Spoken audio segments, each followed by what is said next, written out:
Welcome to the Strange Kamelion Show. We are here at a nice, relaxing park. It's a beautiful park in the... Get attacked by blood-sucking bumblebees. Well, it's a beautiful park and a beautiful day, at least trying to be. We're trying to keep cool out here in Glendora, California. And, well, speaking of bumblebees attacking you, did you know that they just released hundreds of genetically engineered mosquitoes? I heard about that over in China somewhere. Florida. Right? Florida, sorry. That's Came scary. from China, but they released it in Florida. Absolutely nothing can go wrong, right, guys? Nothing can go wrong with that one. But yes, I did mention here California, and this is our home state. And there is so much going on right now. I'm sure it doesn't matter where you live, you've heard of what's going on. There's, by the way, that squeaky noise is basketball players in the background. Don't know if you guys can hear it. That's right. We're in the middle of the stadium of the most famous basketball players that you've ever encountered. So they're in the background, though, because they're not important. Future generation. Perhaps Future generation, sure. Yeah. No, we're in a park. They're just messing around. Here we go. Over 560 fires are currently burning in California. That's a lot of fires. I think it's turning California into a barren wasteland. And I truly believe that it is all being done by design. Why do I say this? Yeah. Right? So, since the fires have been going on for about 2 weeks now, and about a week before they started, I kept seeing odd anomalies in the sky. Okay. And if you haven't seen our interview with Pastor Dana Coverstone, I really suggest that you please listen in. We have both different versions. One is strictly audio and the other one is video and audio, of course. Please tune into it because there is so much there. And one of the things that he tried to warn us about was he went through a series describing the meanings of different dreams that he had. It wasn't just one dream, it was several. But one of the last dreams he had, it had to do with fires. Explosions, like fires. And then a week after we conducted the interview with him, the explosions started happening all around the world. And as if that isn't, alarming enough,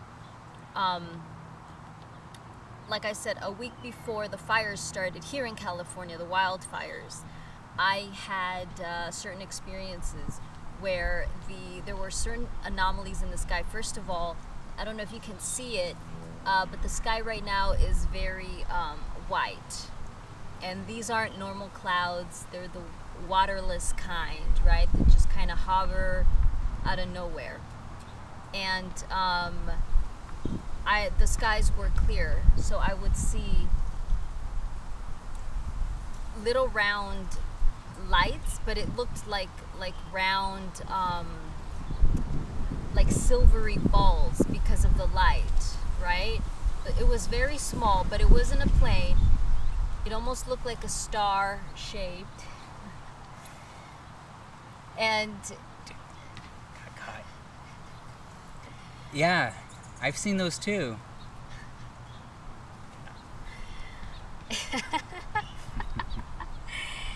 And it was very interesting because one Friday night I was actually driving towards an area close to the desert, and I saw this anomaly, but at night. It was the first time I'd seen anything like it at night. It looked just like a star, only with a halo surrounding it.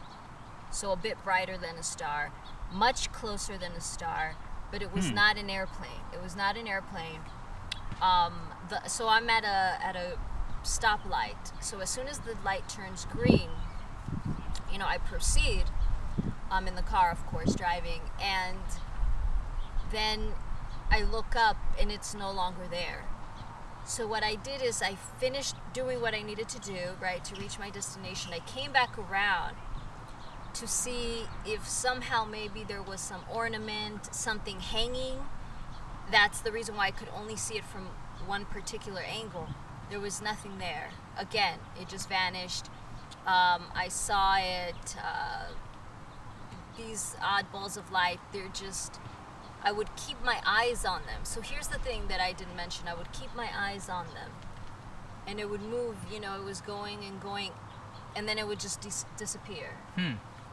So it didn't That's go weird. behind a cloud. Like I said, there really weren't any clouds before the fire started happening. It just would vanish, just like that. So when the fire started happening, well, the explosions, obviously, I recollected what Pastor Dana shared with us. Yeah. Then when the actual fire started happening, I sent him something. I shared with him a revelation that I had. This happened as I was actually praying for him and his family. It was in the morning. And it just came to me that what the fires, the significance of these fires is because they're trying to cloak the sky. They're trying to cover it up. So with the smoke, with the horrible air condition, I haven't seen those odd balls of light, you know, since the fire started. Yeah.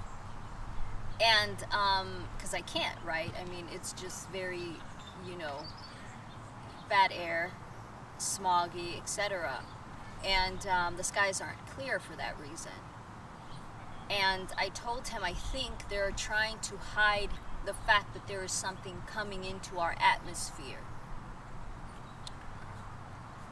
He responded saying, what you just said resonated deep within my heart and spirit. Whoa. And I truly believe there is something to this. He mentions, you know, September is going to be, that's when we're really going to start being shaken up. October, November is, you know, something's really going to happen in November. And so I think we just need to be aware, and I'm definitely trying to be as alert as I possibly can. I'm trying to get into fasting this week. I'm kind of prepping myself, cutting down my meal intake, not to a complete nothing, because in scripture, Daniel fasted, but in a way where he was eating, you know, whole grains and vegetables and fruit. Right. Just, you know, not meat, of course. The bare necessities. Just the bare necessities. So it's you know, I think you gotta be alert for these things. Today we were actually watching an interesting documentary. Yeah, documentary. It was It's on it's part of Gen 6 Productions. Yes. And the main guy, his name is the older fellow. His name is L.A. Marzulli. I don't know how you remember that. Well, I've actually been following his work. Oh, okay. I first found out about him through Coast to Coast AM. It's a fantastic radio show. And, you know, he just has a lot of insight. And I remember years ago on Coast to Coast listening to it, someone called in, they were talking about the pyramids. And someone called in, some random caller, and he said, because they were saying how the way it's shaped, you know, perhaps back in the days, that's how, you know, it's believed that extraterrestrial life communicated through something descending, right? Like a type of light, some type of communication. Right. That connected to these pyramids on the top. And someone said, well, what if it's really not a representation of something coming down, but something rising up from the ground up? And then we saw this documentary today, which is called Holocaust of Giants. and so there's so much there, but one of the things that this Native American tribe, right? It was a Native American tribe in New Mexico area, something like that. It was like New Mexico or Utah, I believe. One of the states. One of the states. It was somewhere. I don't know if they were Aztecs or. No, not the Aztecs. No. Yeah, but. So anyhow, legend has it because that something did rise up from the ground, and that was the giants. And first, the way it first began was by a reptilian type of god, and I do use that entity. Word loosely. Okay, their definition of God _G, of course. And this type of reptilian figure. _G? What does that mean? I'm sorry. I have to interrupt. What is the _G? Lowercase g. Okay, because I'm picturing it, the god and then an underscore, and I'm like, wait a minute, I don't get that. Lowercase g. I'm glad you caught that. You're right. Just want our audience to understand too. Not an underscore. Not understand an underscore. But anyhow, legend had it that they were deceived into practicing type of pharmakia, which in biblical terms stands for sorcery. AKA pharmaceutical. Right. Pharmacies. AKA Walgreens. AKA pharmaceutical. Pharmacies.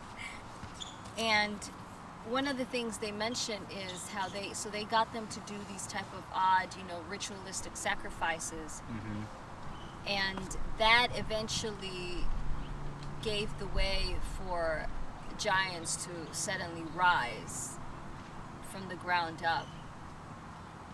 It opened some type of portal, and with everything happening and child trafficking being what it is, and there is just so much proof that child trafficking is happening in America. Yep. All around the world, really. Yeah, not just America, everywhere. And it's being allowed by some of the most powerful organizations that we know, just in plain sight. So I can't help but wonder that maybe, just maybe, what if all that bloodshed was leading the way to something, or is maybe leading the way to something, like a type of false flag, a false deception that may be coming. All I know is that something is coming, and we have to be ready for it. We all need to be ready for this. It's scary.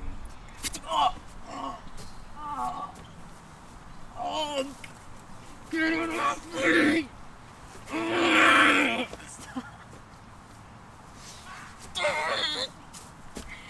Stop.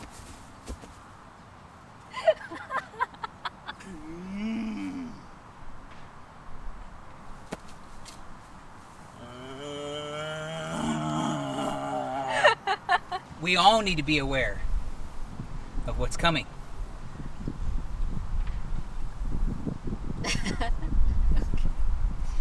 So one of the things that really dawned on me while watching this documentary is, haven't you guys noticed that so many things happen in the desert? Yes. A lot of weird things happen in the desert. California is rich with trees and abundant in wildlife.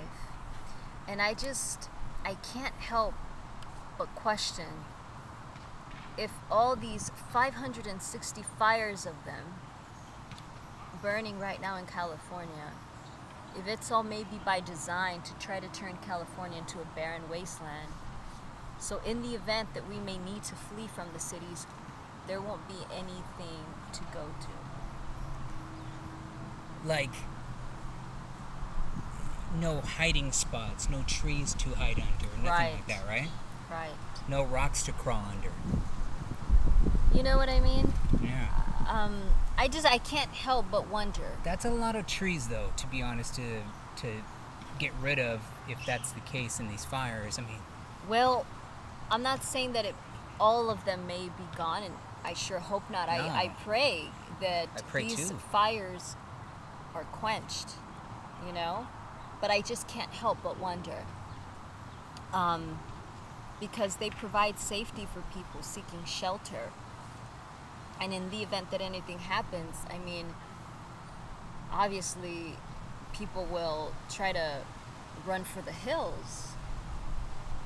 And maybe, what if there isn't much room there? That's that's a good theory. that's what I question.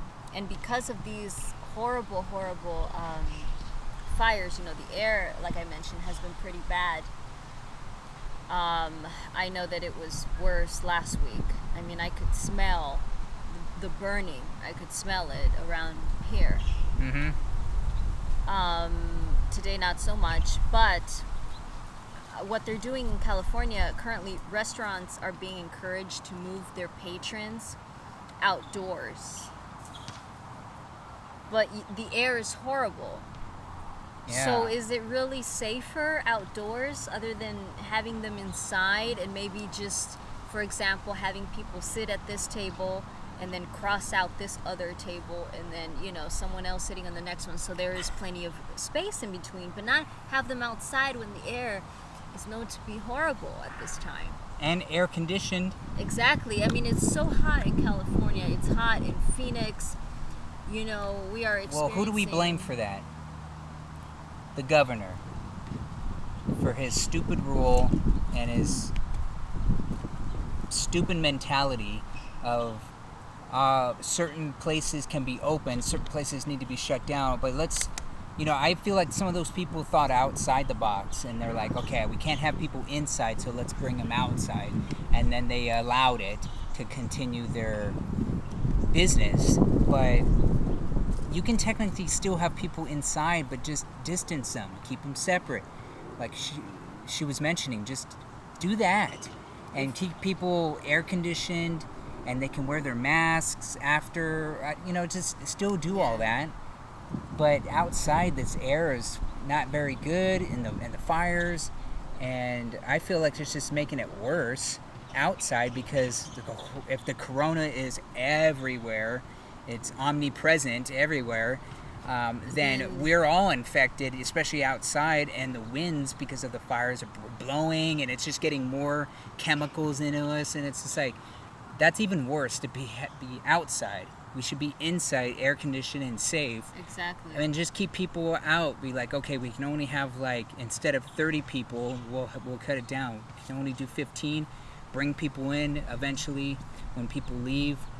And now, because people stay forever in restaurants, now there has to be a little time. Yeah, you can't be doing that Yeah, anymore. now they'll have to do a time. Be like, okay, we'll get your food at a prompt time, but you kind of need to get in, eat, and get out. Don't do it all super fast. You can take your time in a sense, but you can't be forever because we got to get more people inside. So people would respect that. I think people would. They need to start doing that, but who's going to allow it?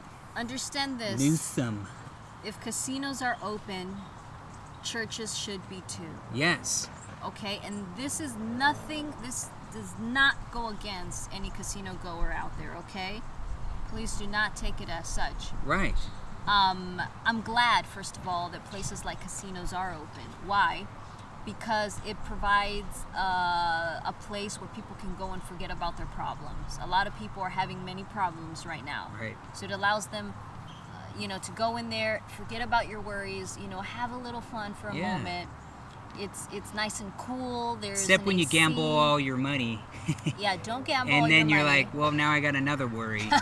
I'm financially in debt. Don't gamble all your money. But of course, if you're responsible with going to a casino, as I assume everyone, most people are, then it's great. There's an AC there. They are very safe, by the way. Casinos are being very safe, checking temperatures. Nice.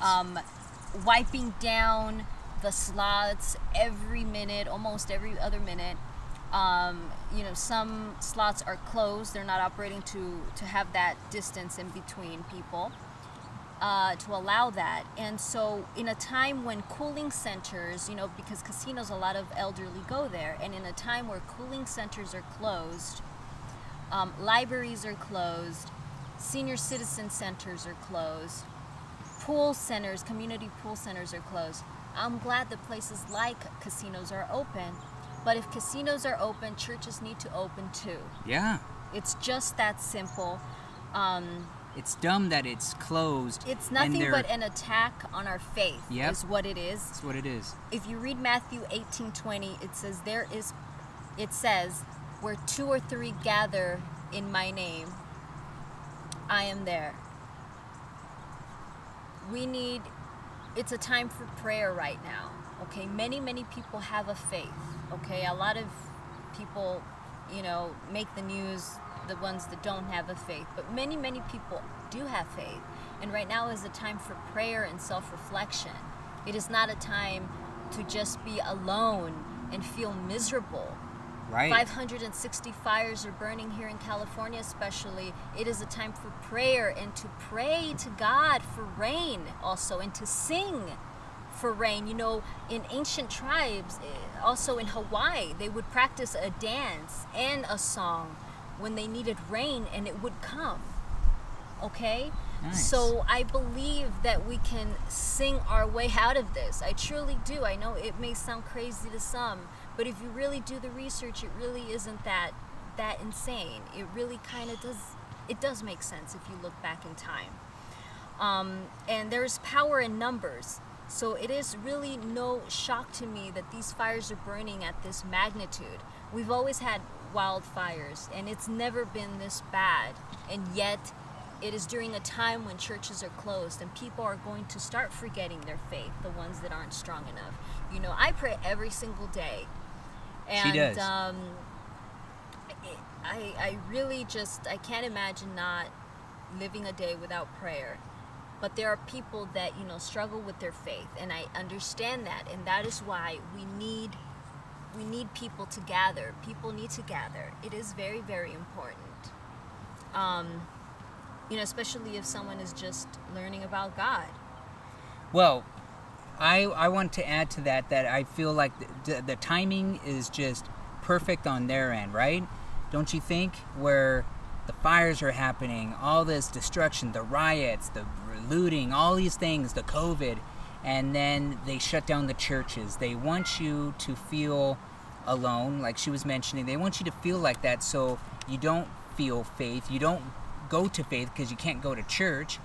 And they do that purposely, and they want all this destruction and death and all these things to happen. They allow that. So they allow that, and then for you to feel like maybe there isn't a God. Maybe all this is, I'm all alone here. What's going on? And then boom, that's where they get you. You feel vulnerable, and they come pick you up.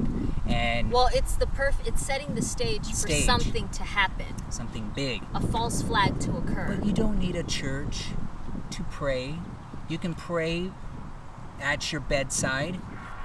You can pray. But there is power in numbers, though. But if everybody in numbers prayed at their bedside or other places, or you can go to group gatherings. Now they're being creative and doing... Well, that's what the church is about. That's what makes a church a beautiful place to be. You truly, when I just walk into a church, I feel it. I feel the peace. Okay. Well, they need to open up in either way. I'm just saying, if they don't, we can work around it and still have faith in God and go out. They were already closing certain benches. The last time I went to church, I believe it was the first weekend or the second weekend when the churches were open here in California. And then right after that, they closed them down again. But what I saw the last time I was there during the COVID-19 is they had certain benches, with the yellow tape. You couldn't sit there. So it allowed plenty of space. They had markings where, one could sit. And, they could also practice maybe checking people's temperature, like at casinos, where more people attend casinos, by the way, than one community church. There's more that, in numbers. And maybe we can skip the drinking of the wine during the Eucharist, from the same cup, because I always Right. thought that was just nasty, by the way, but that's just me. I never drank that wine. I mean, they didn't wipe trust it with their holy scarf. They had a holy scarf that just made all the germs go away. Yeah, I don't know about that. No, I it never really made did that me either. Feel so safe. But that's just me. And resort to maybe the wine being poured in plastic cups for There each you go. parishioner, and then disposing it afterwards. And the priest maybe should give out the Eucharist. Normally it's done, they give it unto your mouth, Right. and because you breathe on his hand, because it's this close, right? So maybe just not allowing that. So what I would normally do is I would put my hands in a cusp like this and just say, amen, and then the priest would hand me the Eucharist. It would be placed down on my hand. Yeah. So, these are certain things that very well can work. Yeah. There's always a workaround for that, especially in There always churches. is. Yes. Gyms are closed, but they need to reopen those as well. We need our health. See, it's like they have certain things open, but they close certain things down. Churches for our faith, gyms for our health, to be strong and this and that. And it's just like they do it strategically, and they know what they're doing, and it's sick. They're turning the water to a boiling point, little by little. Yeah. And You whatever know? they're doing up in the air, because all these fires and everything, you guys seen those planes, those unmarked planes, what do you call those chemtrails? If we can't see them because all the fires and everything blocking, it's like they're creating this like sauna.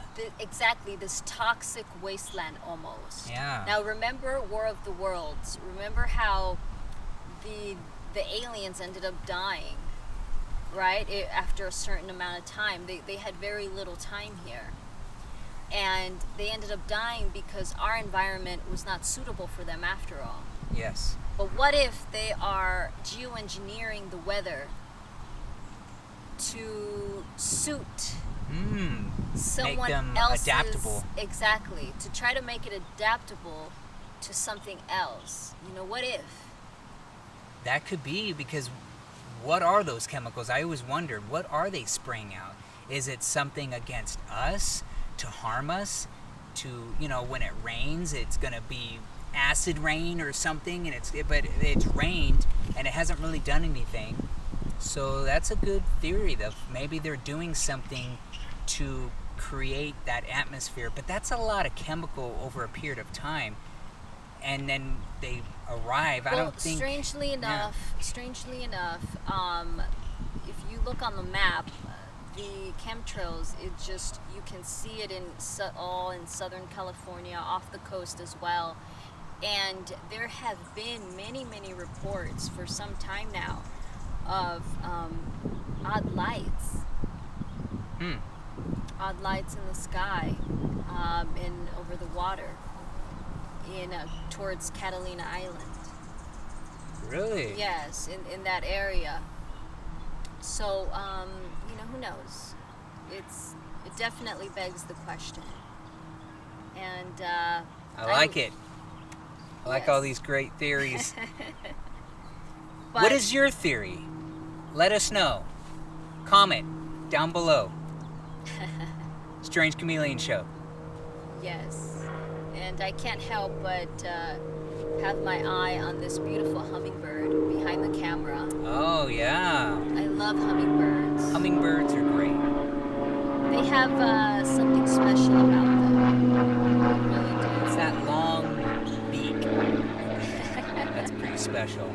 So they can be at a distance and still get what they need, They don't have to go all the way down close, It's amazing. See, nature is just beautiful. We're just, out here trying to enjoy. Yeah. Just trying to have a good time, Be hopeful, be faithful. We're good. I hope that you guys are doing good. Keep your heads up, keep the faith, and let's try to sing our way out of this. Sing our way out of death. Yes, let's do it. Well, I encourage everyone to pray, to sing, and if they try to ban you and shut you up, to not sing even louder. I saw something on an Instagram post that, what was it, Walmart? People came to Walmart to sing. They started praising God, Praising singing God in hymns a Walmart. at Walmart. Of all places. Who would have thought? Who would have thought? Exactly. No, you're not, I was being sarcastic because things happen at Walmart that you wouldn't expect but does happen there. So it's like, of course, it has to be at Walmart. Oh, there are 2 hummingbirds. If too many weird things happen at Walmart, you're just used to it. You know that, like, if someone's singing in a Walmart, you're like, all right, it's Walmart. You expect it. Well, I encourage everyone to sing, pray, and love others around you. Bring love closer to people. Encourage love to others that probably don't have love in their hearts. I definitely encourage all of that because we're in a rough time right now, and it's going to get worse. Haven't you noticed, you guys? I don't know about where somebody else is living watching this, but here in California, when we initially left, which was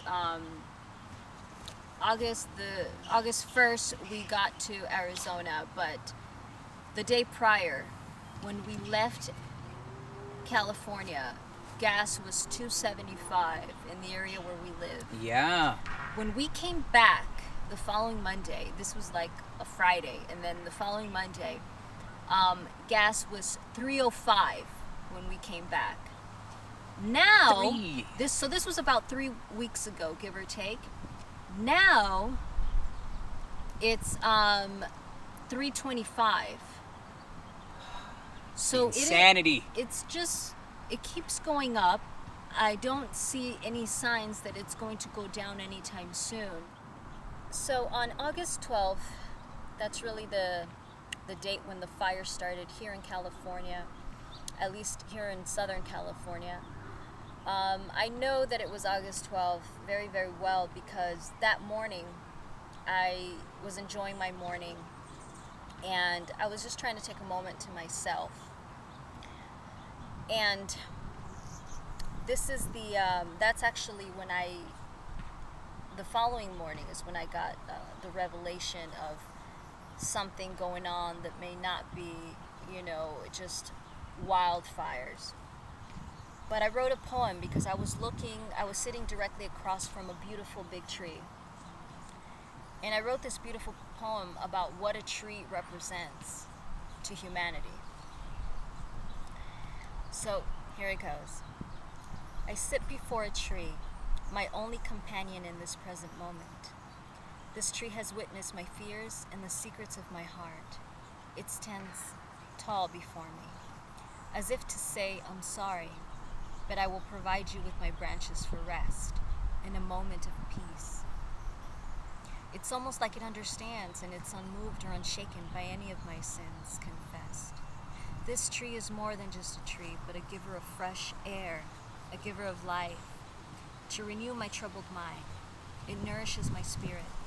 I pray to the Lord, and all I see before me is this tree, yet feel his presence all around me. This tree could say a lot more than what I can say. If only it could talk. But it was meant to listen and observe. Not to repeat the worries we share, but to renew them with its breath of closure and well-being. Thank you for this creation. In a time of uncertainty and worry, be a tree. Be a tree. And then I wrote a memo. Sadly, later that day at 3:40 p.m., an explosive, the exact words the media was using, an explosive fire erupted. Now, sadly, later that day, I wrote a memo And at 3:40 p.m., an explosive, the exact words the media was using, by the way, fire erupted in Angeles Forest in California. And I couldn't help but think if it may have been an attack on all we have left, like our sanctity. Could this be a sign of the evil powers that be? And that's something that I wrote down because I couldn't help but question. And then I received that revelation of that this may be a plot to cloak the sky, cover it up, because there are certain things, anomalies that are happening. So if we see it happening or in the middle of it going on, we can use prayer to frighten it away, to scare it away. But if we're asleep, if we're unaware, maybe not so much. So stay alert at all times. Thank you. Well, thank you all for listening and watching the Strange Kamelion Show. I would like to add, this is my poem. Remember, if you don't have a tree branch to swing on, jam on!